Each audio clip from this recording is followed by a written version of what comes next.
Price the Lord. പ്രാർത്ഥനയോടെ തുടർന്നുള്ള നിമിഷങ്ങൾ ദൈവത്തിൻ്റെ സന്നിധിയിലായിരിക്കാം. ഞാൻ പ്രാരംഭത്തിൽ തന്നെ പറഞ്ഞതുപോലെ കർത്താവിൽ അനുഗ്രഹീത കർത്തൃദാസൻ ഡോക്ടർ കെ മുരളീധർ അവർകൾ ഇന്ന് പകൽക്കാലം നമ്മുടെ മധ്യയിലുണ്ട്. ട്രൈബൽ മിഷൻ്റെ പ്രവർത്തനങ്ങളുമായിട്ട് ഇപ്പോൾ താൻ മുൻപോട്ട് പോകുന്നു.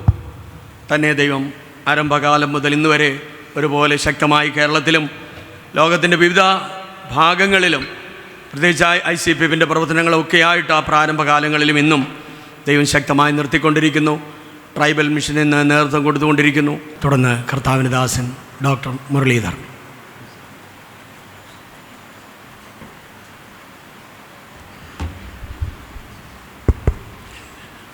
Price the Lord.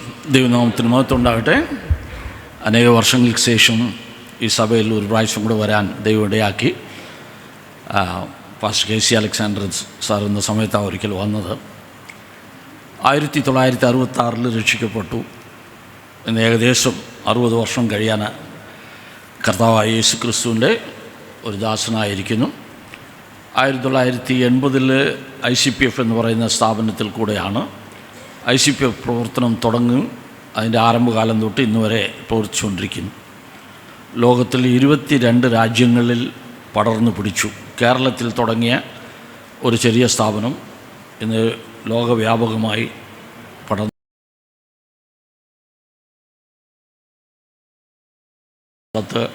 ഒരു ICPF മീറ്റിങ്ങിൽ 4000 പേര് കടന്നു വന്നു. അത് സ്റ്റുഡൻറ്റ് മിനിസ്ട്രിയിലെ ഒരു വലിയ ഒരു മൈൽ സ്റ്റോൺ എന്ന് പറയാൻ പറ്റും. അങ്ങനെ ഈ പ്രവർത്തനങ്ങൾ മുമ്പോട്ട് പോയിക്കൊണ്ടിരിക്കുന്നു. അലക്സാണ്ടർ സാർ അതിൻ്റെ വൈസ് പ്രസിഡൻ്റായി ഒരുപാട് കാലം ചുമതല വഹിച്ചിട്ടുണ്ട്. അതുപോലെ ട്രൈബൽ മിഷനെക്കുറിച്ച് കേട്ടു. 1976 തുടങ്ങിയതാണ്. ഇന്ന് ഇന്ത്യയുടെ 6 സ്റ്റേറ്റുകളിൽ പ്രവർത്തിച്ചുകൊണ്ടിരിക്കുന്നു. ഈ 2 പ്രവർത്തനങ്ങളിലും കഴിഞ്ഞ 40 വർഷങ്ങൾക്ക് കൂടുതലായി അംഗമായി ഇരിക്കുവാൻ ദൈവം ഇടയാക്കിയതിൻ്റെ കാരണം നിങ്ങളുടെ പ്രാർത്ഥനയാണ്. അതുകൊണ്ട് പ്രാർത്ഥനയിൽ തുടർന്നും വഹിക്കണം എന്ന് ആവശ്യപ്പെടുന്നു. ഇന്ന് അല്പനേരം ചിന്തയ്ക്കായിട്ട് അധികം സമയമില്ല, അതുകൊണ്ട് കൂടുതൽ പറയുന്നില്ല. യോഹന്നാൻ്റെ സുവിശേഷം അതിൻ്റെ 21-ാം അധ്യായം. യോഹന്നാൻ്റെ സുവിശേഷം 21-ാം അധ്യായം എന്ന് പറയുന്നത് തന്നെ അത് വലിയ ഒരു എന്താ പറയുന്ന ഒരു നിക്ഷേപമാണ്, ഒരു ട്രഷറാണ്. കാരണം യോഹന്നാൻ തീരുമാനിച്ചു 20-ാം അധ്യായത്തോട് ഫുൾ സ്റ്റോപ്പ് വയ്ക്കാൻ. 20-ാം അധ്യായത്തിൻ്റെ അവസാന വാക്യം നിങ്ങളൊന്ന് വായിച്ച് നോക്കിയാൽ, ആരെങ്കിലും ഒന്ന് വായിക്കട്ടെ. 20-ാം അധ്യായത്തിൻ്റെ അവസാന വാക്യം, ഈ പുസ്തകത്തിൽ എഴുതിയിരിക്കുന്ന അല്ലാതെ മറ്റനേകം അടയാളങ്ങളും യേശു തന്റെ ശിഷ്യന്മാർ കാണുകയും ചെയ്തു. എന്നാൽ യേശു ദൈവപുത്രനായ ക്രിസ്തു എന്ന് നിങ്ങൾ വിശ്വസിക്കേണ്ടതിനും വിശ്വസിച്ചിട്ട് അവന്റെ നാമത്തിൽ നിങ്ങൾക്ക് ജീവൻ ഉണ്ടാകേണ്ടതിനും ഇത് എഴുതിയിരിക്കുന്നു. അങ്ങനെ 20-ാം അധ്യായത്തിൻ്റെ ഈ അവസാന വാക്യം നോക്കിയാൽ യോഹന്നാൻ 20-ാം അധ്യായത്തോടുകൂടെ തീർക്കാനായിട്ടാണ് ചിന്തിച്ചിരുന്നത് പോലെ തോന്നും. അങ്ങനെയാണ് അതിൻ്റെ അവസാനത്തെ വാക്യമുള്ളത്. പക്ഷേ പരിശുദ്ധാത്മാവ് വിട്ടില്ല. കാരണം 21-ാം അധ്യായം എഴുതാൻ പറഞ്ഞത് 21-ാം അധ്യായത്തിലുള്ള പ്രത്യേക ഒരു കാര്യം, പത്രോസിനെ കർത്താവ് സഭയുടെ നേതാവായി നിയോഗിക്കുന്ന ഒരു അവസരമാണ്. 21-ാം അധ്യായം ഇല്ലാതിരുന്നാൽ അടുത്തത് നമ്മൾ വായിക്കാൻ പോകുന്ന അപ്പോസ്തല പ്രവൃത്തികളാണ്. അപ്പോൾ അപ്പോസ്തല പ്രവൃത്തികളിൽ വായിക്കുമ്പോൾ പരിശുദ്ധാത്മാവ് വന്നപ്പോൾ പത്രോസ് എഴുന്നേറ്റ് നിന്ന്, കൂടെ എല്ലാവരും എഴുന്നേറ്റ് നിന്ന്. പത്രോസ് നേതാവായി. നമ്മൾ വിചാരിക്കും ഇങ്ങനെ നേതാവായത്. യോഹന്നാൻ്റെ സുവിശേഷത്തെല്ലാം നോക്കുമ്പോൾ കർത്താവിനെ തള്ളി പറഞ്ഞ ഒരു പത്രോസാണ്. എനിക്ക് അറിയത്ത് പോലും ഇല്ല എന്ന് പറഞ്ഞ പത്രോസ് ഇതാ എഴുന്നേറ്റ് ചുമതല വഹിക്കുന്നു എന്ന് നമുക്കൊരു അതിശയം തോന്നിപ്പോകും. അങ്ങനെ തോന്നാതിരിക്കാൻ 21-ാം അധ്യായം. അതുപോലെ ഒരുപാട് കാര്യങ്ങൾ അതിനകത്തുണ്ട്. ഇവിടെയും പത്രോസും കൂട്ടരും ഒരു 153 മീൻ പിടിച്ചെന്ന് എഴുതിയിട്ടുണ്ട്. 153 മീനെക്കുറിച്ച് ഒരുപാട് ആൾക്കാർ അവരവരുടെ ചിന്ത പറയാറുണ്ട്. ഒന്നും ശരിയാകത്തില്ലായിരിക്കും. ഞാനും ഒന്ന് പറയുന്നു, അതും ചിലപ്പോൾ ശരിയാകത്തില്ലായിരിക്കും. കാരണം അതിനു മുമ്പേ പത്രോസ് ഒരിക്കൽ പിടിച്ചപ്പോൾ 2 ബോട്ട് നിറയെ പിടിച്ചു, അല്ലേ? ലൂക്കോസിൻ്റെ സുവിശേഷം 5-ാം അധ്യായത്തിൽ. അപ്പോൾ കുറേയെല്ലാം ചെതറിപ്പോയി കാണും. അതുങ്ങൾക്കെല്ലാം ഭയങ്കര നിരാശയായിരുന്നേനെ. എടാ നമുക്ക് കിട്ടിയില്ലല്ലോ ഒരു ചാൻസ് എന്ന്. ഇതാ 2ാമത്തെ ചാൻസ്. കർത്താവ് ആ വലത്തെ സൈഡ് വല വീശി എന്ന് പറയുമ്പോൾ ബാക്കിയെല്ലാം കൂടിയാണ്. Second chance. പത്രോസിനും സെക്കൻഡ് ചാൻസ്, മീനിനും സെക്കൻഡ് ചാൻസ്. അങ്ങനെ പല സംശയങ്ങൾ. അതുമാത്രമല്ല, യോഹന്നാനെ പത്രോസ് ഇങ്ങനെ ആയിരിക്കുമെന്ന് കർത്താവ് പറഞ്ഞപ്പോൾ പത്രോസ് ചോദിച്ചു, ഇവൻ എങ്ങനെ ആവും യോഹന്നാനെ കുറിച്ച്. അപ്പോൾ കർത്താവ് എന്നാ പറഞ്ഞു, അത് നിനക്കെന്നെ ഞാൻ മരിക്കുന്നവരെ അവൻ ഇരിക്കണമെങ്കിൽ, ഞാൻ വരുന്നത് വരെ അവൻ ഇരിക്കണമെങ്കിൽ, ഞാൻ വരുന്നത് വരെ അവൻ ഇരിക്കണമെങ്കിൽ നിനക്കെന്നാ പ്രശ്നം എന്ന് ചോദിച്ചു. അപ്പോൾ ചിലർ വിചാരിച്ചു അതുകൊണ്ട് യോഹന്നാൻ ഇന്നും എവിടെയെങ്കിലും ഹിമാലയ മലയിൽ ഇരിക്കുകയാണ്, കർത്താവ് വരുന്നവരെ ഇരിക്കുന്നു. പക്ഷെ അതല്ല. വെളിപ്പാട് പുസ്തകത്തിൽ യോഹന്നാനെ കർത്താവ് വിളിച്ചു, കമോൺ ഗെറ്റ് അപ്പ്, ഇങ്ങോട്ട് വാ എന്ന് പറഞ്ഞു. അവസാന കാലത്തിൽ കർത്താവ് വരുന്നതെല്ലാം യോഹന്നാനെ കാണിച്ചോ ഇല്ലയോ? അപ്പോൾ അതും സംഭവിച്ചു. ഇങ്ങനെ പല കാര്യങ്ങൾ ഉൾപ്പെടുത്തിക്കൊണ്ടിരിക്കുന്ന ഒരു ചാപ്റ്ററാണ് യോഹന്നാൻ്റെ സുവിശേഷം 21 അധ്യായം. അതുകൊണ്ടാണ് ഞാൻ വിചാരിക്കുന്നു, യോഹന്നാൻ തീർക്കാൻ വിചാരിച്ചപ്പോൾ ദൈവം കർത്താവ് പരിശുദ്ധാത്മാവ് പറഞ്ഞു, പോരാ, ഒരു അധ്യായം കൂടെ എഴുതണം. അത് എത്ര ഒരു മനോഹരമായിട്ടുള്ള ഒരു അധ്യായമാണ്. എന്നാൽ കർത്താവ് ഉയർത്തെഴുന്നേറ്റ ശേഷം ശിഷ്യന്മാരെ സന്ദർശിക്കുന്ന 3-ാമത്തെ പ്രാവശ്യം ഇതിൽ എഴുതിയിട്ടുണ്ട്. ഇതിൽ നമുക്ക് കാണാൻ സാധിക്കും, കർത്താവ് ഉയർത്തെഴുന്നേറ്റ ശേഷം സംഭവിച്ചത് എന്താണെന്ന് പറഞ്ഞാൽ ശിഷ്യന്മാരോടുകൂടെ നടന്നില്ല. 3.5 വർഷം നടന്നു. 3.5 വർഷത്തിൽ ഏത് സമയത്തിൽ പത്രോസിനോടോ അന്ത്രയോസിനോടോ ഇന്ന് യേശു എവിടെയാണെന്ന് ചോദിച്ചാൽ അവർ ഉടനെ ഇന്ന് ഇവിടെയാണ് എന്ന് പറയും. പക്ഷേ ഉയർത്തെഴുന്നേറ്റ ശേഷം കർത്താവ് അവരോട് കൂടെ കണ്ടിന്യൂസ് ആയിട്ട് നടന്നില്ല. വരും പോകും, വരും പോകും, വരും പോകും. അതെന്നാ, ഈ 40 ദിവസം ഇങ്ങനെ വന്നും പോയാണ് അവസാനം പോയി സ്വർഗാരോഹണം ചെയ്ത്. അതിന് കാരണം he was preparing his disciples. തൻ്റെ ശിഷ്യന്മാരെ ഇത്രയും നാൾ കൂടെ കൊണ്ട് നടന്നു. പക്ഷേ ഈ മുല കുടിക്കുന്ന പിള്ളേരെ വീനിങ് എന്ന് പറയും. ചില മാതാക്കൾ കുഞ്ഞും പാൽ കുടിക്കുന്നത് നിർത്താൻ വേണ്ടിയിട്ട് 3 നേരം കൊടുത്തുകൊണ്ടിരുന്ന് 2 നേരം ആക്കും, പിന്നെ 1 നേരം ആക്കും, പിന്നെ 2 ദിവസത്തിന് 1 ദിവസം ആക്കും, അങ്ങനെ നിർത്തി. അതാണ് വീനിങ് എന്ന് പറയും.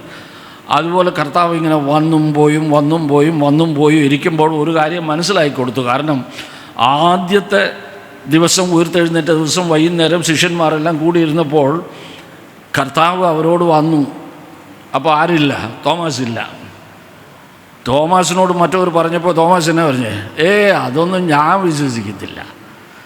ഞാൻ എൻ്റെ കൈ അവൻ്റെ വിലാപ്പുറത്ത് ഇട്ട് അവൻ്റെ ആ ആണിപ്പാടുള്ള കരങ്ങളെല്ലാം കണ്ടാൽ മാത്രമേ വിശ്വസിക്കത്തുള്ളൂ എന്ന് പറഞ്ഞു.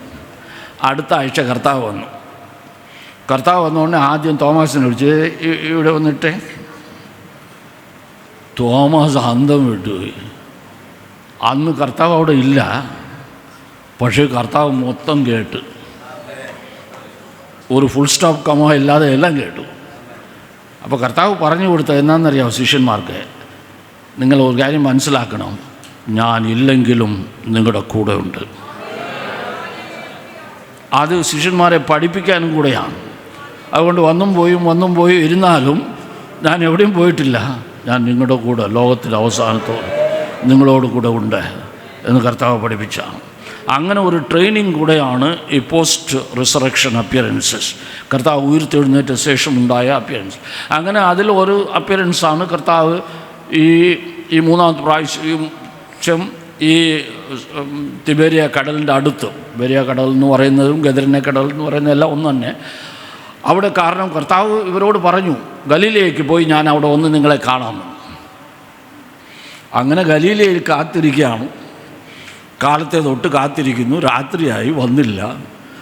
പത്രോസ് പറഞ്ഞു, ഞാൻ മീൻ പിടിക്കാൻ പോവുകയാണ്. അപ്പോൾ കൂടെ ഇരുന്നവരെല്ലാം എന്നെ പറഞ്ഞു, ഞങ്ങളും വരികയാണ്, എല്ലാവരും മീൻ പിടിക്കുക.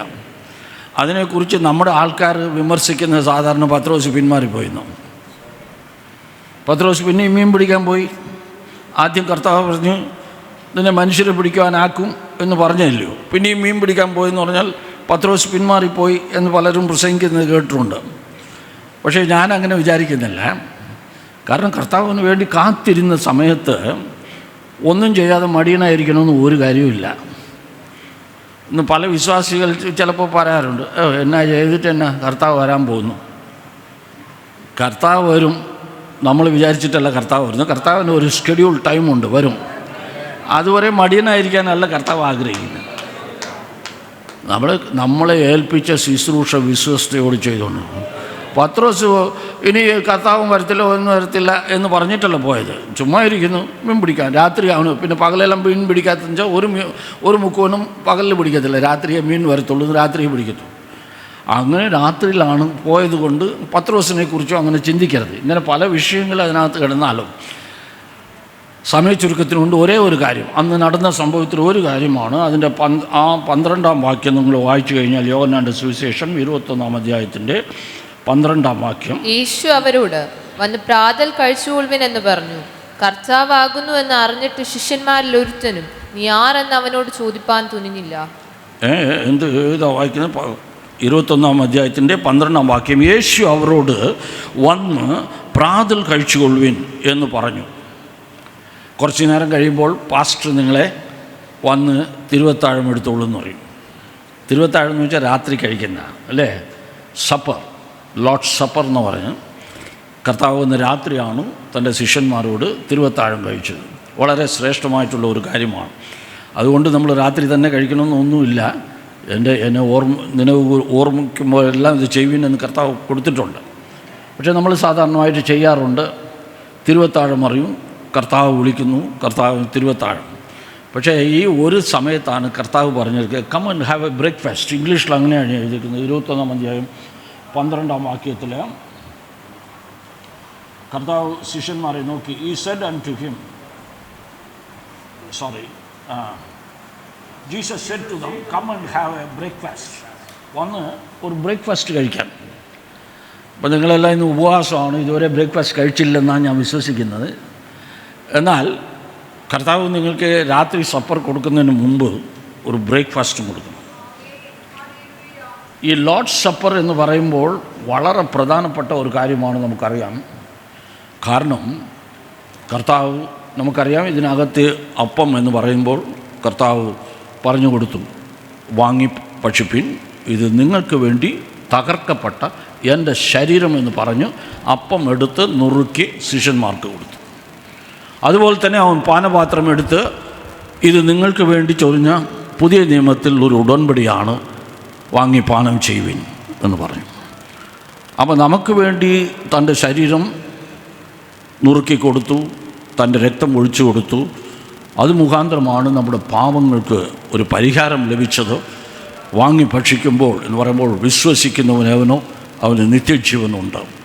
അതുകൊണ്ട് ഇത് കർത്താവ് പറഞ്ഞു, ഓർമ്മയ്ക്കായിട്ട് ഇത് ചെയ്യുവിൻ. അപ്പോൾ എപ്പോഴും നമ്മൾ ഓർത്തുകൊണ്ടിരിക്കേണ്ട ഒരു കാര്യമാണ്, ഈ കർത്താവിൻ്റെ ശരീരം നമുക്ക് വേണ്ടി തകർക്കപ്പെട്ടതുകൊണ്ടും അവൻ്റെ രക്തം നമുക്ക് വേണ്ടി ചൊറിയപ്പെട്ടതുകൊണ്ടും നമുക്ക് വീണ്ടെടുപ്പ് കിട്ടി, നമുക്ക് രക്ഷ കിട്ടി. അത് ക്രിസ്തീയ ജീവിതത്തിൽ ഒരു നമുക്ക് കിട്ടുന്ന ഏറ്റവും വലിയ ഒരു സമാധാനമാണ്. വേറെ ഒന്നുമില്ലെങ്കിലും എൻ്റെ കർത്താവ് എനിക്ക് വേണ്ടി മരിച്ചു, അതുകൊണ്ട് എനിക്ക് രക്ഷ. ഈ അത്താഴം കഴിക്കുന്നത്, രാത്രിയിൽ നമ്മൾ അത്താഴം കഴിച്ചതിന് ശേഷം ഈ നമുക്ക് സാധാരണമായിട്ട് എല്ലാവരും ചെയ്യുന്നത് കിടന്ന് ഉറങ്ങുന്ന അല്ലേ, നൈറ്റ് ഡ്യൂട്ടിക്ക് പോകുന്നവർ ആയിരിക്കും, അതല്ല പറയുന്നത്. സാധാരണ നൈറ്റ് ചാപ്പാട് കഴിക്കുമ്പോൾ നമുക്കൊരു കാര്യം, ഇന്നത്തെ ജോലിയെല്ലാം കഴിഞ്ഞു, ചാപ്പാടും കഴിഞ്ഞ് പോയി കിടക്കാം, ഒരു സമാധാനം. പക്ഷെ ബ്രേക്ക്ഫാസ്റ്റ് കഴിക്കുമ്പോൾ, നല്ല ബിസിയായിരിക്കുന്ന ഒരു ബ്രേക്ക്ഫാസ്റ്റ് കഴിക്കുമ്പോൾ, ഇതകത്ത് പോയിക്കൊണ്ടിരുന്നാലും അവർക്ക് തോന്നിക്കൊണ്ടിരിക്കും, ഇന്ന് അവിടെ പോകണം, ഇവിടെ പോകണം, 8 മണിക്ക് ഇവിടെ പോകണം, 9 മണിക്ക് അയാളെ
അവൻ ചൊരിഞ്ഞ രക്തം.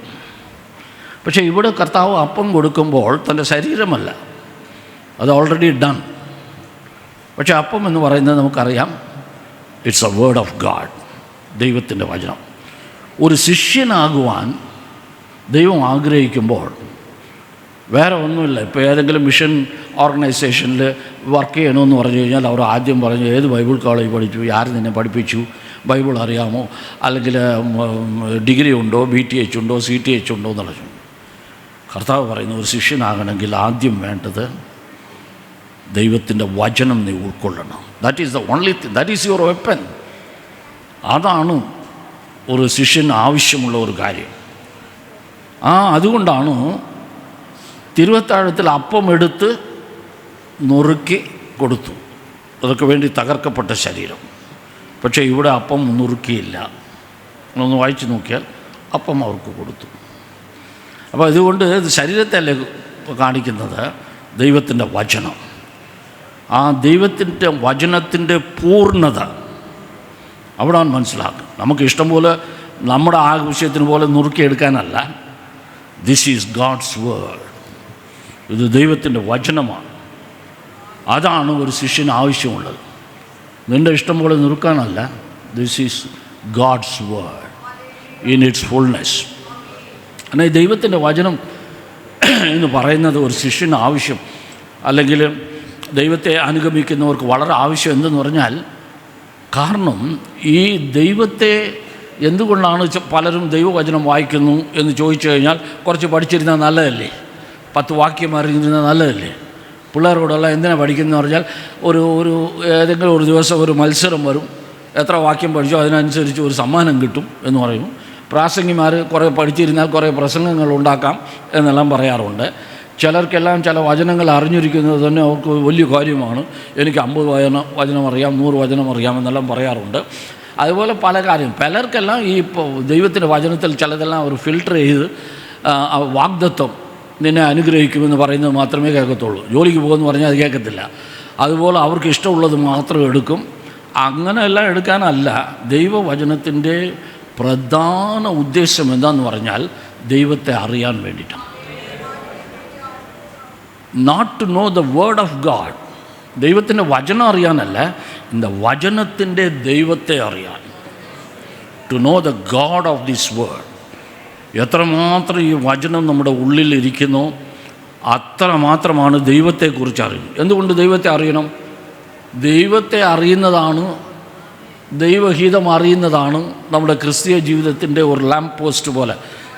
നമുക്ക് എന്നാ ചെയ്യണമെന്ന് പറഞ്ഞാൽ ദൈവത്തെ അറിഞ്ഞിരിക്കണം. ദൈവത്തിനെ അറിയുന്നതെന്ന് പറയുന്നത് ദൈവത്തിൻ്റെ ഗുണങ്ങളെ അറിയണം. ദൈവം എന്ത് ആഗ്രഹിക്കുന്നതെന്ന് അറിയണം. ദൈവം ഏത് നമ്മൾ വിടണമെന്ന് പറയുന്നു അതറിയണം. ദൈവം ഏത് നമ്മൾ അനുഗമിക്കണമെന്ന് പറയുന്നു അത് അറിയണം. ഇങ്ങനെ ദൈവത്തെ അറിയുമ്പോഴാണ് we get into the language of God. ദൈവത്തിൻ്റെ ഹിതം നമുക്ക് മനസ്സിലാക്കുമ്പോഴാണ് നമുക്ക് ഓരോ കാര്യവും പോയി ദൈവത്തിന് ഇഷ്ടമാണോ എന്ന് ചോദിച്ചുകൊണ്ടിരുന്നു കഴിഞ്ഞാൽ ചില പിള്ളേരെല്ലാം ചിലപ്പോൾ ആദ്യം കല്യാണം വരുമ്പോൾ അല്ലെങ്കിൽ ജോലി വരുമ്പോഴാണ് ഇത് ദൈവത്തിന് ഇഷ്ടമാണോ, വാക്യം എവിടെ പറഞ്ഞിട്ടുണ്ട്, ഇങ്ങനെ തുറന്നു നോക്കുന്ന കാര്യങ്ങളെല്ലാം നമ്മൾ കേട്ടിട്ടുണ്ട്. അതല്ല. If you have been knowing your God, നിങ്ങൾക്കറിയാം. അതുകൊണ്ട് ദൈവത്തിൻ്റെ വചനം എന്ന് പറയുന്നതിൻ്റെ പ്രധാന ഉദ്ദേശം നമ്മൾ ചില വാക്കുകൾ കാണാപ്പാഠം പഠിക്കാൻ വേണ്ടിയിട്ടല്ല, പ്രസംഗം ഉണ്ടാക്കാൻ വേണ്ടിയിട്ടല്ല, എനിക്കും കുറച്ച് ദൈവവചനം അറിയാമെന്ന് പറയാനല്ല, ഈ വചനത്തിൻ്റെ ദൈവത്തെ അറിവാണ്. To know him, to know the God of this world. അപ്പോൾ മാത്രമേ ഉള്ളൂ. ചിലർക്കെല്ലാം ഈ ദൈവഗീതം ദൈവഗീതം ദൈവഗീതം എന്ന് പറഞ്ഞുകൊണ്ടിരിക്കുന്നത് എങ്ങനെ അറിയുന്നതെന്ന് പറഞ്ഞു കഴിഞ്ഞാൽ, ദൈവം രാത്രി എഴുന്നേറ്റ് വന്ന് നമ്മളോട് മോനെ ഇതാ ചെയ്യേണ്ടതെന്ന് ഒരിക്കലും പറയത്തില്ല. He has already written and given. എഴുതി കൊടുത്തിട്ടുണ്ട് കയ്യിൽ. എൻ്റെ ഗീതം എന്താണ്? അത് പഠിക്കാനാണ് ദൈവത്തിന്. രണ്ടാമത്തെ ഇമ്പോർട്ടൻ്റ് ഒരു ദൈവ പൈതൽ എന്ന് പറയും ദൈവം ആഗ്രഹിക്കുന്ന ഒരു കാര്യമാണ് അവൻ്റെ വിശുദ്ധ ജീവിതം. നിന്നെ വിശുദ്ധിയാക്കുവാൻ. വേണമെങ്കിൽ നിൻ്റെ കൊളസ്ട്രോൾ പോക്കാനോ ഷുഗർ കുറയ്ക്കാനോ ഹോസ്പിറ്റലുണ്ട്. പക്ഷേ ഏതെങ്കിലും ഒരു ഡോക്ടറെ അടുത്ത് പോയി എനിക്ക് കുറച്ച് വിശുദ്ധി ആകണമെന്ന് പറഞ്ഞു നോക്കിയേ. അവർ വേണമെങ്കിൽ അഴുക്കുണ്ടെങ്കിൽ കുളിക്കടാന്ന് പറഞ്ഞ് വിടും. അത്രേ ഉള്ളൂ. നമ്മുടെ മനസ്സിനകത്ത് കടന്നു പോകുന്ന ഈ ചിന്തകളും അതും ഇതും അത് വിശുദ്ധിയാക്കുവാൻ ലോകത്തിലെ ഒരു മനുഷ്യനും സാധിക്കത്തില്ല. സാധിക്കുന്ന ഒരേ ശക്തി ദൈവവചനം ആയിരിക്കുമ്പോൾ എന്നാ സംഭവിക്കുന്നു പറഞ്ഞാൽ ഈ അഴുക്കുകളെല്ലാം താനേ പോകും എന്ന് പറഞ്ഞാൽ നമ്മുടെ മനസ്സിൽ കൊണ്ടുവരുന്ന ചിന്തകളെക്കുറിച്ച് 1 കൊരിന്ത്യർ 10-ാം അധ്യായത്തിൽ നമ്മൾ വായിക്കുമ്പോൾ അവിടെയാണ് പിശാച് നമ്മുടെ മനസ്സിനകത്തുള്ള അഴുക്കുകളെല്ലാം. ചിലരുടെ ബ്രെയിനെല്ലാം നോക്കി കഴിഞ്ഞാൽ ഗാർബേജ് ബോക്സ് എന്ന് പറഞ്ഞാൽ ലോകത്തുള്ള എല്ലാ അഴുക്കും അതിനകത്ത് വന്ന് വീഴും. ചില കട്ടടങ്ങൾക്കെല്ലാം പോയി കഴിഞ്ഞാൽ ഇവിടെ തുപ്പണം എന്ന് ചില ഇടത്തിൽ എഴുതി വെച്ചേക്കും. അവിടെ പോയി എല്ലാവരും തുപ്പണമെന്നൊന്നുമില്ല. അഥവാ നീ വരുമ്പോൾ അവിടെ ഇവിടെ തുപ്പരുത്, ഇതിനകത്ത് തുപ്പെന്ന് പറഞ്ഞാൽ അതിൻ്റെ അർത്ഥം. ചിലർക്കെല്ലാം നമുക്കൊന്ന് ഓർത്ത് നോക്കണം. നമ്മൾ ആ വഴിയെ പോകുമ്പോൾ എവിടെയെങ്കിലും ഇവിടെ തുപ്പുക എന്ന് പറഞ്ഞാൽ തുപ്പലില്ലെങ്കിലും നമ്മൾ ഉണ്ടാക്കി കുറച്ച് തുപ്പിയിട്ട് പോകും. അതല്ല അത് ആഗ്രഹിക്കുന്നത്. ചിലരുടെ മനസ്സങ്ങനെയാണ്, ഓപ്പൺ ചെയ്ത് വെച്ചിരിക്കുക ഇവിടെ തുപ്പിക്കുമെന്ന്. അതുകൊണ്ട് ലോകത്തിലുള്ള സകല കുപ്പകളും മനസ്സ് കൊണ്ടുവന്നിടുമ്പോൾ നമുക്ക് വലിയ സന്തോഷവും ഇന്നറിയിട്ടായിരുന്നു. ഇവിടെ തുപ്പാനല്ല ബ്രെയിന്. ചിലപ്പോൾ ചിലർ തുപ്പിയെന്നിരിക്കും, ചില അഴുക്കുകൾ കയറിയെന്നും ഇരിക്കും. അതിനെ ക്ലീൻ ചെയ്ത് എടുത്തില്ലെങ്കിൽ ഇത് ഉള്ളിനകത്ത് കയറി it will form your character. ഇതിൻ്റെ സ്വഭാവമായിട്ടത് മാറും, ഇതിൻ്റെ ആക്ഷൻസായിട്ട് മാറും. നീ ഒരു വൃത്തികെട്ടവനായിട്ട് മാറും, അശുദ്ധനായിട്ട് മാറും. ഇതിനെ ശുദ്ധമാക്കാനായിട്ട് ലോകത്തിൽ എന്തെങ്കിലും ഉണ്ടെങ്കിൽ ബുദ്ധി ഉണ്ടാക്കാനായിട്ട് ഒത്തിരി കാര്യങ്ങളുണ്ട്. നമുക്ക് ബുദ്ധി കൂടുതൽ കൊടുക്കാൻ ഒത്തിരി പുസ്തകങ്ങളുണ്ട്, നമുക്ക് ജ്ഞാനം വർദ്ധിക്കണം. പക്ഷേ നമ്മുടെ മനസ്സിൽ വീഴുന്ന ആ ചിന്തകളെ ശുദ്ധമാക്കാനായിട്ട് ഇതെങ്ങനെയാണ് ദൈവവചനം ശുദ്ധമാക്കുന്നത് പറഞ്ഞാൽ ദാറ്റ് ഈസ് ഇറ്റ്സ് ക്യാരക്ടർ. ഒരു സോപ്പിനെ കുറിച്ച് നമ്മൾ ആദ്യം വിചാരിക്കുന്നത് എന്നാ, സോപ്പ് അഴുക്കിരുന്ന തേച്ചാൽ സോപ്പ് അഴുക്ക് പോകും. നമ്മളിത് വിചാരിച്ചു ഇതെങ്ങനെയാണ് സോപ്പ് അഴുക്കിനെ പോക്കുന്നത്, മറ്റൊന്നും മാറ്റുന്നില്ലല്ലോ എന്ന് പറയുന്നതുകൊണ്ട് കാര്യമില്ല. The word of God is pure. അത് തുളയ്ക്കുന്ന ഒരു കാര്യമാണ്. ഹെബ്രായർ 4:12 നമ്മൾ വായിക്കുന്നത്, ഇരുവായ് തലയുള്ള ഏത് വാളിനേക്കാൾ മൂർച്ചയുള്ളതും കേട്ടോ സന്ധിമജ്ജകളെ തുളച്ച് കയറുന്നതും നിൻ്റെ വികാരങ്ങളെയും നിൻ്റെ ചിന്തകളെയും വ്യത്യാസമാക്കുന്ന ഒരു വാക്യം, ഒരു വചനമാണ് ദൈവത്തിൻ്റെ വചനം. അത് നമ്മൾ ഓർത്തോളൂ, ഒരിക്കലും മറന്നു പോകരുത്. അതുകൊണ്ട് ഇത് എത്രയും ഉള്ളിൽ പോകുന്നോ അത്രയും ഈ അഴുക്ക് മാറിക്കൊണ്ടേ പോകും. ഒരപ്പൻ ജോലി ചെയ്തുകൊണ്ടിരുന്നപ്പോൾ തൻ്റെ മകനോട് പറഞ്ഞു, കുറച്ച് വെള്ളം അവിടെ ഒരു കനാൽ ഓടുന്നുണ്ട്, കുറച്ച് വെള്ളം കൊണ്ടുപോകാൻ. മകൻ നോക്കിയപ്പോൾ അവിടെ ഒന്നും കാണില്ല, ഒരു കൊട്ട കണ്ടു, അതുകൊണ്ട് എടുത്തു. പക്ഷേ ആ കൊട്ടയിൽ ഒരു 3-4 ഊട്ടകളുണ്ടായിരുന്നു. ഇവ അവിടുന്ന് വെള്ളം എടുത്ത് ഇവിടെ കൊണ്ടുവരുമ്പോൾ ഒന്നും കാണത്തില്ല. അപ്പം വിചാരിച്ചിട്ട് ഒന്നുമില്ല. അപ്പോൾ പയ്യൻ പോയി, പിന്നെയും പോയി. അങ്ങനെ ഒരു 3-4 പ്രാവശ്യം പോയിട്ട് അപ്പനോട് പറഞ്ഞു, ഇതിലെ കൊണ്ടുവരുന്നതുകൊണ്ട് ഒരു കാര്യവും ഇല്ല. അപ്പോൾ അപ്പൻ ചോദിച്ചു, എന്നാ കാര്യമില്ല, ഒന്നും വന്നില്ലല്ലോ. അപ്പോൾ അപ്പം പറഞ്ഞു, അത് ശരിയാ, പക്ഷേ ആ കൊട്ടയെ നോക്കിയെന്ന് അഴുക്കും മണ്ണും പിടിച്ചുകൊണ്ടിരുന്ന ഈ കൊട്ട ഇവൻ വെള്ളം മാറിക്കൊണ്ട് വന്നപ്പോൾ വെള്ളം വന്നില്ല, പക്ഷേ കൊട്ട നന്നായി. അതുകൊണ്ട് നീ പഠിച്ച് ആരെയും പ്രസംഗിച്ച് അവർ നന്നാകണമെന്നില്ല, താങ്കൾ നന്നാവും. ഇതിനകത്ത് പോയിക്കൊണ്ടിരിക്കുമ്പോൾ ഉണ്ടാകുന്ന വ്യത്യാസമുണ്ടല്ലോ, ദാറ്റ് ഈസ് ഓട്ടോമാറ്റിക്. ഞങ്ങൾ പ്രസംഗിക്കുന്ന വചനം വെറും ശക്തിയാണ്, വെറും വചനമല്ല. സുവിശേഷം വെറും വചനമല്ല, ദൈവശക്തിയാണ് എന്ന് കൊലോസ്യർക്ക് എഴുതുമ്പോൾ പൗലോസ് എഴുതുന്നുണ്ട്. The word of God is powerful. അപ്പോൾ അതിനു വേണ്ടിയിട്ടാണ് ദൈവവചനം. ഒരു യഥാർത്ഥ ഒരു ദൈവ പൈതൽ അവൻ വിശുദ്ധനായിട്ട് ജീവിക്കണമെങ്കിൽ ഒറ്റ മാർഗമേ ഉള്ള fill your mind lock stock and barrel എന്ന് പറയുന്ന പോലെ ഗെറ്റ് സാച്ചുറേറ്റഡ് യുവർ മൈൻഡ്. ഒരു യൗവനക്കാരൻ എങ്ങനെ തൻ്റെ ഹൃദയത്തെ ശുദ്ധമാക്കും? നിൻ്റെ വചനത്തെ തൻ്റെ ഹൃദയത്തിൽ പകർന്നതുകൊണ്ടാണ്. നിൻ്റെ മനസ്സിനെയും ഹൃദയത്തെയും ശുദ്ധമാക്കുന്ന ഒരു വചനമാണ്. പിന്നെ ഈ വചനമാണ് നമുക്ക് വഴി കാണിക്കുന്നത്. നീ ദൈവത്തിൻ്റെ ഒരു ദാസനായിരിക്കണമെങ്കിൽ പോകേണ്ട വഴിയെല്ലാം കാണിച്ചു തരുന്ന ഒരു കാര്യമാണ് ഈ വചനം. മൂന്നാമത്, ഈ വചനത്തിൽ കൂടെയാണ് യഥാർത്ഥമായിട്ട് പ്രവർത്തിക്കേണ്ട ഫെയ്ത്ത്, വിശ്വാസം നമുക്ക് വരുന്നത്. റോമാലേഖനത്തിൽ പറഞ്ഞതുപോലെ faith comes by hearing the word. ദൈവത്തിൻ്റെ വചനം കേൾക്കുന്നതുകൊണ്ടാണ് വിശ്വാസം വരുന്നത്. അപ്പോൾ വിശ്വാസം വരണം, വിശുദ്ധി വരണം, നമുക്ക് തന്നെ ഒരു വലിയ ദൈവത്തിൻ്റെ ഹിതങ്ങൾ നമുക്ക് മനസ്സിലാക്കണം, ദൈവത്തെ മനസ്സിലാക്കണം, ദൈവം എന്താണ് ആഗ്രഹിക്കുന്നത് മനസ്സിലാക്കണം. ഇതിനെല്ലാമാണ് ദൈവത്തിൻ്റെ വചനമെന്ന് പറയുന്നത്. പിന്നെ അതിനേക്കാളെല്ലാം ഇമ്പോർട്ടൻ്റ് നമ്മൾ ദൈവത്തിൻ്റെ ഒരു ദാസനായിരിക്കുമ്പോൾ ദൈവം പറഞ്ഞു കൊടുക്കുന്ന ഒരു കാര്യമാണ്, നീ പോകുമ്പോൾ നിന്നെ എതിർക്കുന്ന വലിയ ഒരു ശക്തി വരും. എന്ത്? പിശാച്. അവനെ എതിർക്കാൻ നീ എന്നാ ആയുധം എടുക്കും? ഇത് ഒന്നേ ഉള്ളൂ, യേശു അതേ എടുത്തോളൂ. അപ്പോൾ ഏത് സമയത്തും അവനെ എതിർക്കുവാനുള്ള ഒരു ശക്തിയും കൂടെയാണ്, അതും മനസ്സിലാക്കണം. പിന്നെ ഒന്നും നടന്നില്ലെങ്കിൽ, നമ്മൾ ദൈവവേലയ്ക്ക് വേണ്ടി അല്ലെ ദൈവത്തിൻ്റെ മക്കളായിരിക്കുന്നു, ഒന്നും നടക്കുന്നില്ലെങ്കിൽ പത്രോസിന് ഒരിക്കൽ കർത്താവ് അവിടെ ബോട്ടിട് കിട്ടും എന്ന് പറഞ്ഞു കഴിഞ്ഞാൽ പത്രോസ് പറഞ്ഞു തന്നെ, രാത്രി എല്ലാം അധ്വാനിച്ചു, എൻ്റെ മുഴുവൻ ടാക്ടിക്സ് ഉപയോഗിച്ച് ഒരു മീനും കിട്ടിയില്ല, എന്നാലും നിൻ്റെ വചനത്തിന് അനുസരിച്ച് നെവർദലെസ്. അതാണ് മനസ്സിലാക്കേണ്ടത്. അപ്പോൾ ദൈവം ശിഷ്യന്മാരോട് അവസാനം പറഞ്ഞു കൊടുക്കുന്നത്, നിങ്ങൾ ലോകമൊക്കെയും പോയി ശിഷ്യന്മാരാകുമെന്ന് പറഞ്ഞു കൊടുത്തത് മാത്രമല്ല, പരിശുദ്ധാത്മാവിന് വേണ്ടി കാത്തിരിക്കുമെന്ന് പറഞ്ഞത് മാത്രമല്ല, ഒരു breakfast, getting ready for preparation, ദൈവത്തിൻ്റെ വേലയ്ക്ക് വേണ്ടി പ്രിപ്പറേഷന് വേണ്ടി ദൈവം കൊടുത്ത ഒരു ബ്രേക്ക്ഫാസ്റ്റാണ്. സപ്പർ വരാൻ പോകുന്നു, പക്ഷേ അതിനു മുമ്പ് ബ്രേക്ക്ഫാസ്റ്റ്. സപ്പർ കിട്ടിയപ്പോൾ സമാധാനത്തോട് പോയിക്കോ, പക്ഷേ ബ്രേക്ക്ഫാസ്റ്റ് തിന്നുമ്പോൾ ഗെറ്റ് റെഡി ഫോർ വർക്ക് എന്നുള്ളതാണ് ഇത് കാണിക്കുന്നത്. ശരി, അപ്പം അത് മീൻ എന്താ?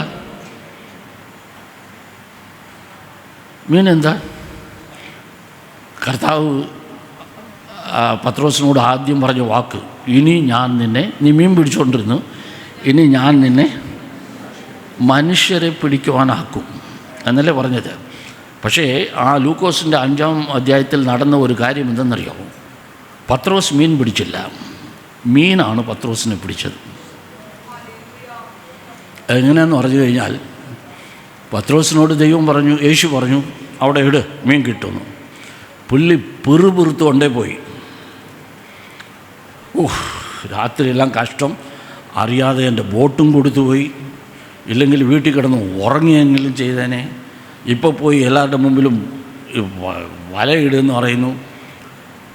ഒന്ന് ഓർത്ത്, വലയിട്ട് ഒന്നും കിട്ടിയില്ല എന്ന് വെച്ചോ, സപ്പോസ് നത്തിങ്.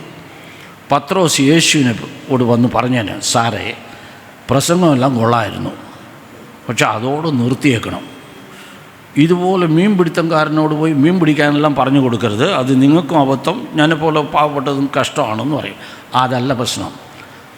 ഇതെല്ലാം കേട്ടുകൊണ്ടിരിക്കുന്ന ഒരു കൂട്ടം ജനങ്ങളുണ്ട് അവിടെ.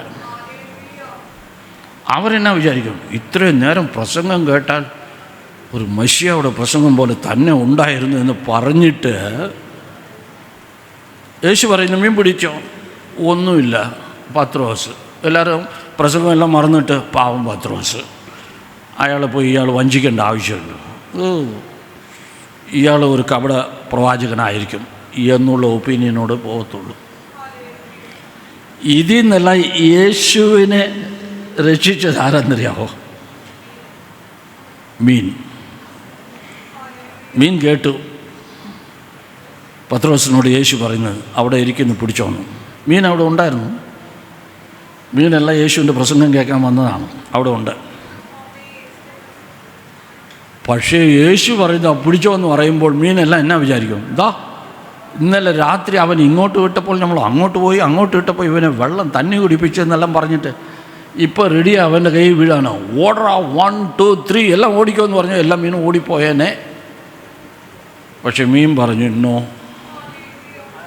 നമ്മൾ ഓടിപ്പോവും, നമ്മുടെ ജീവൻ രക്ഷപ്പെടും, പക്ഷെ നമ്മുടെ യജമാനൻ ഇത്രയും ജനങ്ങൾക്കിടെ മുമ്പ് അവമാനപ്പെടേണ്ടി വരും. We will not go. Pathros, നീ എന്നെ പിടിക്കണ്ട, ഞങ്ങൾ തന്നെ നിൻ്റെ വലയിൽ വന്ന് വീഴും, വലയിലും വീഴും, ഞങ്ങൾ തന്നെ നിൻ്റെ ബോട്ടിലും വന്ന് വീഴും. നീ ആ വല നിറച്ച് പടക് നിറച്ച് അങ്ങോട്ട് കൊണ്ടുപോകുമ്പോൾ റോട്ടിലുള്ള ജനങ്ങൾക്ക് ഒന്നേ പറയാനുള്ളൂ, ഇവനാണ് മശിയ. അവർ ഹല്ലേലൂയ പറയും. ഒന്നും അവരെ ആരും പ്രേരിപ്പിക്കേണ്ട ആവശ്യമില്ല. അവർ പറഞ്ഞേനെ. ഈ വലയും വലിച്ചുകൊണ്ട് ബോട്ടും വലിച്ചുകൊണ്ട് മീൻ നിറച്ചുകൊണ്ട് പത്രോസ് വരുമ്പോൾ എന്നാ സംഭവിച്ചേനെ? ചില പാസ്റ്റർമാരെല്ലാം പ്രസംഗിച്ചു, ജനങ്ങൾ ഇങ്ങനെ ഇരുന്നാൽ ഒരു ഹല്ലേലൂയ പറയാമെന്ന് പറയും. അവിടെ അതൊന്നും പറയേണ്ട ആവശ്യമില്ല, തന്നെ പറഞ്ഞേനെ. He is Messiah the lord. അപ്പോൾ കർത്താവിന് പേര് കിട്ടി, പത്രോസിന് മീൻ കിട്ടി. മീൻ എന്നാ കിട്ടി? ജീവൻ പോയി. കര വന്നതിന് ശേഷം ജീവിക്കുമോ? നോ. എൻ്റെ കർത്താവിന് വേണ്ടി ജീവൻ കൊടുക്കുവാനും ഒരു ശുശ്രൂഷക്കാരൻ്റെ ഏറ്റവും വലിയ കാര്യം എനിക്കെന്നാ കിട്ടും, എനിക്കെന്നാ കിട്ടും എന്നല്ല, നിനക്ക് മരണമേ കിട്ടത്തുള്ളൂ, നിനക്ക് എല്ലാമേ നഷ്ടപ്പെടും. കർത്താവ് പറഞ്ഞ അങ്ങനെയല്ലേ, എൻ്റെ പുറകെ വരുന്നുണ്ടെങ്കിൽ കുരിശെടുത്തുകൊണ്ട് പോകാമെന്ന് വെച്ചാൽ പിക്നിക്ക് പോകാനാ, മരിക്കാൻ പോകാമെന്നാണ് പറഞ്ഞത്. That's it. അപ്പോൾ കർത്താവ് പറഞ്ഞു കൊടുത്തത് ഒരു ശിഷ്യൻ എന്ന് പറയുമ്പോൾ ദൈവനാമത്തിന് മഹത്വത്തിന് വേണ്ടി മാത്രം. അതുകൊണ്ട് എപ്പോഴും ജീവൻ പോകണമെന്നില്ല, പക്ഷെ അതായിരിക്കണം ലക്ഷ്യം, അതായിരിക്കണം ലക്ഷ്യം. That must be your stand. അപ്പോൾ അങ്ങനെ ബൈബിളിൽ ചില മീൻ കാര്യങ്ങളെല്ലാം നമ്മൾ പഠിച്ച് നോക്കിക്കഴിഞ്ഞാൽ എവിടെയെല്ലാം കർത്താവ് പറഞ്ഞു ജീവൻ കൊടുക്കാൻ. പത്രോസിനൊരു ഒരു മീനെ പിടിക്കാൻ പറഞ്ഞു കാശിന് വേണ്ടി. ആ മീനും മരിച്ചാണ്. പത്രോസ് ഇങ്ങനെ ഇട്ടപ്പോൾ അതിൻ്റെ തൊണ്ട കീറിയാണ് അത് ആ പൈസ കൊടുത്തത്.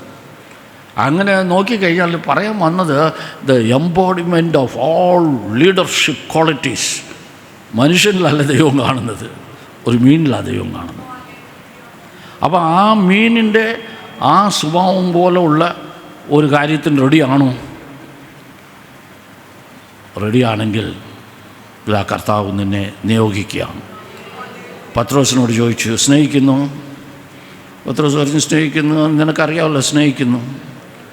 രണ്ടാമത്തെ പറഞ്ഞു, പത്രോസ് പറഞ്ഞു, അറിയാമല്ലോ സ്നേഹിക്കുന്നു. മൂന്നാമത്തെ കാര്യം പറഞ്ഞപ്പോൾ പത്രോസ് ഒരു ചെറിയ വാക്ക് കൂടെ add, God you know everything. ദൈവമേ, നിനക്ക് സകലവും അറിയാം. ദൈവം അതാണ് ആവശ്യപ്പെടുന്നത്. നീ അവനെ സ്നേഹിക്കുന്നതും ദൈവത്തിനറിയാം.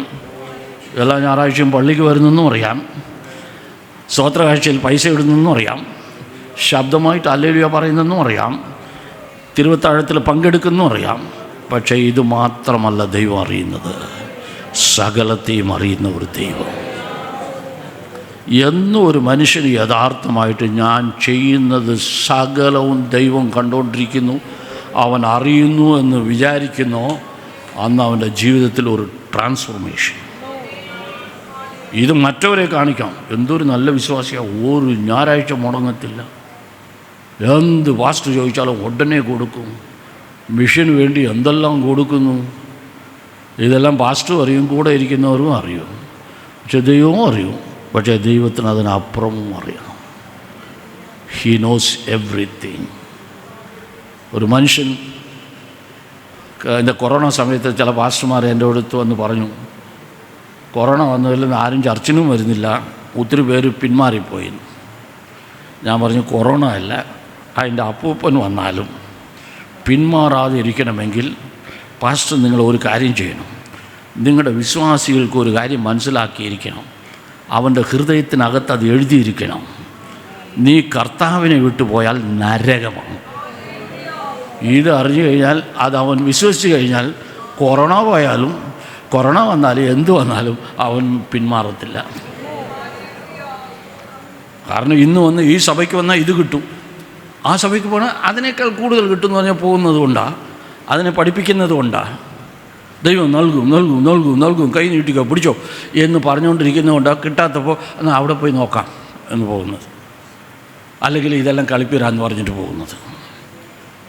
അവൻ്റെ ഹൃദയത്തിനകത്ത് നീ മാറിയാൽ നരകമാണ് എന്ന് പറഞ്ഞു കൊടുത്താൽ അവൻ പിന്മാറത്തില്ല. അവൻ വേറെ സഭയ്ക്ക് പോകുന്നു, അതൊന്നും പ്രശ്നമല്ല, വിശ്വാസത്തിൽ നിന്ന് പിന്മാറും. അതേപോലെ ഒരു വിശ്വാസി മര്യാദയ്ക്ക് ജീവിക്കണമെങ്കിൽ എത്ര പ്രസംഗം കേട്ടാലും നടക്കത്തില്ല. സകലത്തെയും അറിയുന്ന ദൈവം എന്നെ നോക്കിക്കൊണ്ടിരിക്കുന്നു, ഈ ഒറ്റ കാര്യം അറിഞ്ഞാൽ മതി. അപ്പോൾ പത്രോസ് പറഞ്ഞു, നീ അതുവരെ കർത്താവ് വിട്ടില്ല എന്നെ, അതെന്നെ അറിയാമല്ലോ ഞാൻ സ്നേഹിക്കുന്നെന്ന്, അറിയാമല്ലോ ഞാൻ സ്നേഹിക്കുന്നു, കർത്താവ് വിട്ടില്ല, സ്നേഹിക്കുന്നു, നീ സകലവും അറിയുന്നു എന്ന് ഞാൻ അറിയുന്നു. കർത്താവ് പറയും, ദെൻ ഫീഡ് മൈ ഷീപ്പ്. അപ്പോൾ 21-ാം അധ്യായം പിന്നെയും വായിക്കാൻ പാക്ഡ് വിത്ത് ട്രഷർ. കാരണം പരിശുദ്ധാത്മാവ് യോഹന്നാൻ്റെ ചെവി പിടിച്ച് റെവലേഷനിൽ കർത്താവ് അവിടെ ഇവിടെ എല്ലാം കാണിച്ചുകൊണ്ടിരുന്നപ്പോൾ ചിലപ്പോൾ യോഹന്നാൻ എഴുതി. Are you ready? ദൈവാനുഗ്രഹം.